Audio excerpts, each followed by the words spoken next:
Hey guys, so now I assume you have placed the EKG leads on your chest, got everything hooked up, and have seen a waveform show across your computer screen. And now that you've had some time to look at that, I now want you to go through this little video clip and see if you can figure out what each waveform means.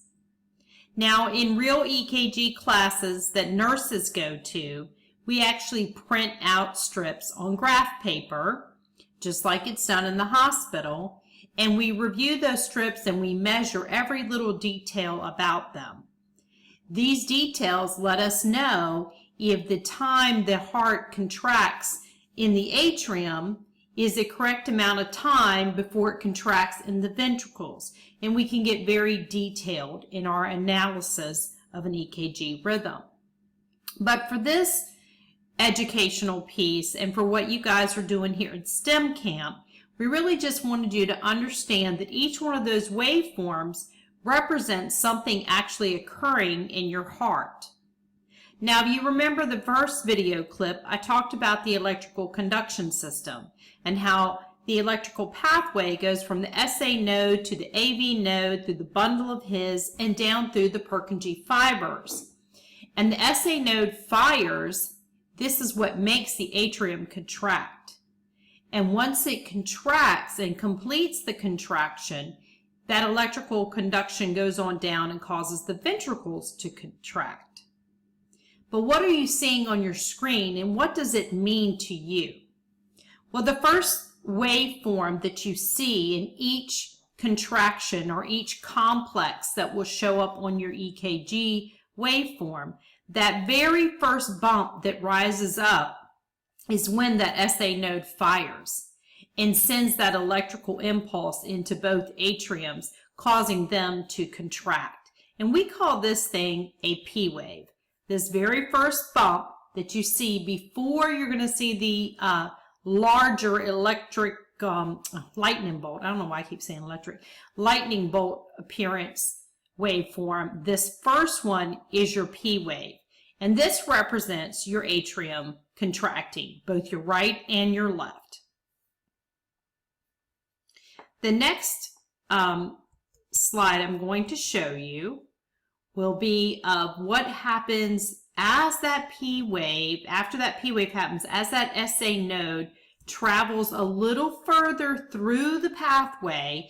Now we call this a PR interval, which is really a measurement of time, how long it took from that first fire of that impulse in the SA node, the atrium contract, how long did it take for that to complete before the ventricles contract, and then we see the much larger wave pattern.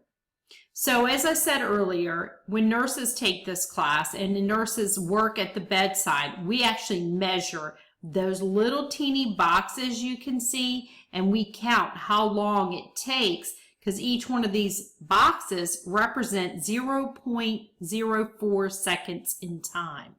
0.04 seconds in time.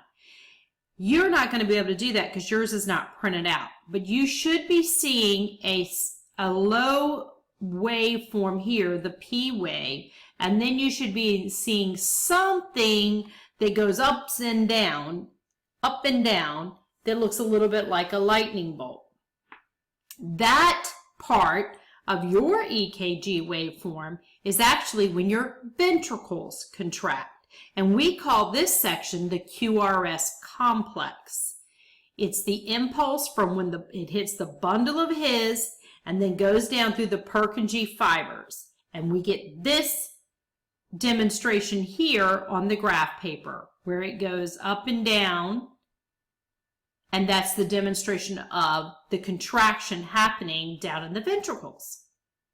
So each of you should have the P wave, and each of you should have a QRS representing your ventricles contracting, and then after that you should see another waveform on the right-hand side, or after the QRS happens, or the ventricles contract.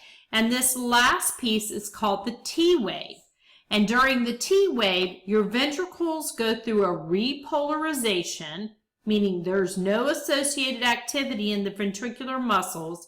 And I always think of repolarization as a resting phase of the cardiac cycle.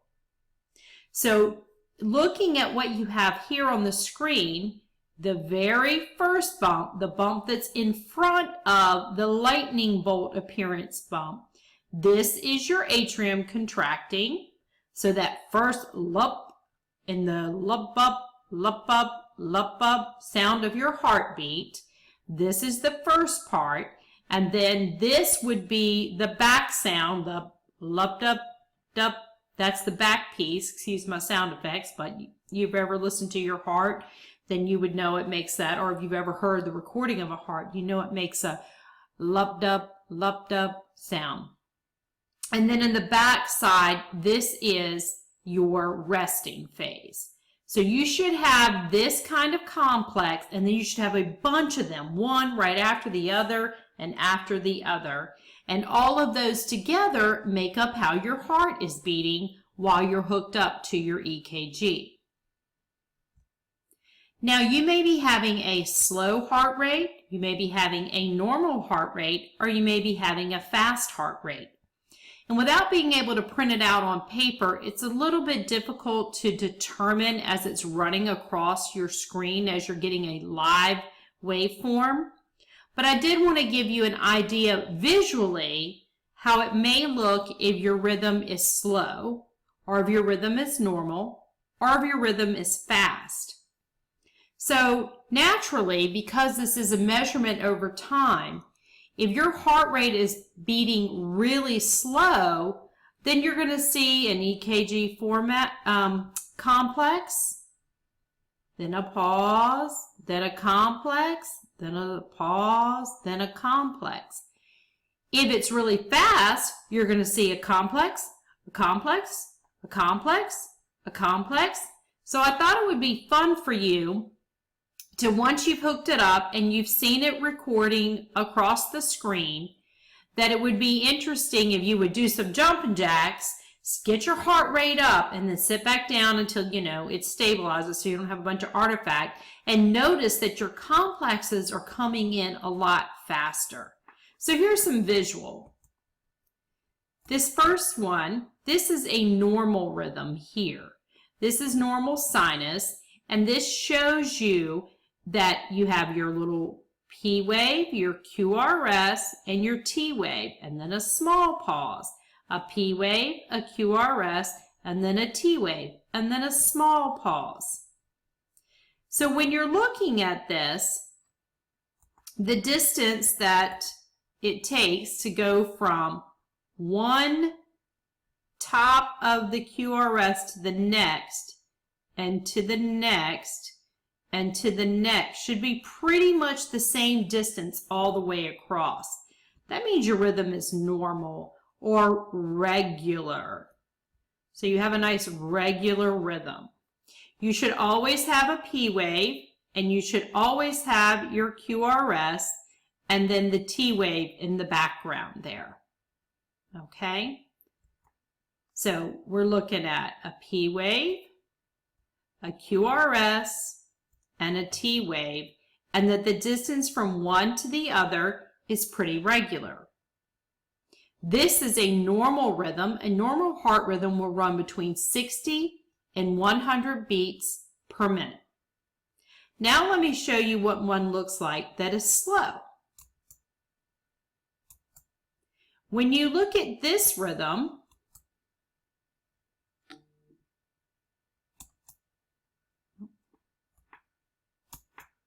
I can't get my rhythm to change. Maybe I have to turn. There we go. All right, sinus bradycardia.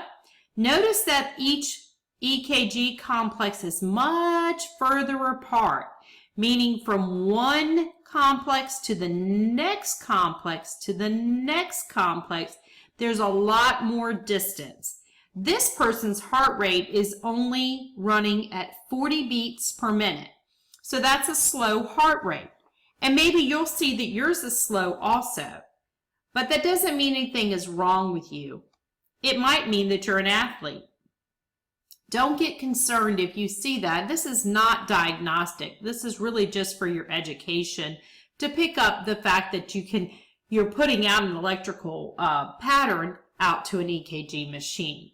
But when I'm looking at this, I want to look to see that from here to here to here to here is pretty much the same distance all the way across.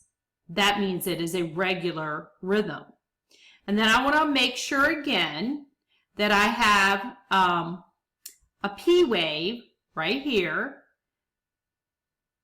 Okay, right there.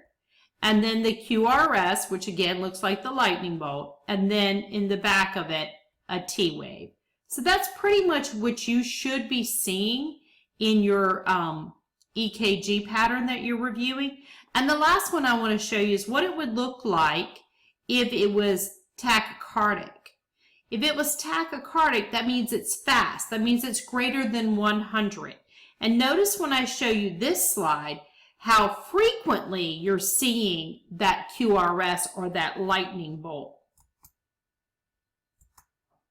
Notice here, this is coming in very fast. And if I were to measure from one QRS to the next one, that's coming in really quick. There's only a little bit of space in between each one, and so little that your T wave and your P wave are almost on top of each other. You're not getting that space like you would see with the Sinus Brady. So let me jump back to Sinus Brady real quick, just for comparison, and show you how Sinus Brady, a lot of space in between each complex. Sinus tach, very little space. So we call this sinus tachycardia. A slow one is sinus bradycardia. And if you have a normal rhythm, normal meaning between 60 and 100 beats per minute, this is what it should look like. So that concludes how to interpret an EKG rhythm based on what you've seen. You probably have normal sinus rhythm. I'd be curious if you did get up and do the jumping jacks or jog in place for a little while, if you saw that your heart rate grew closer together, meaning it's coming in a lot faster. That may have happened for you.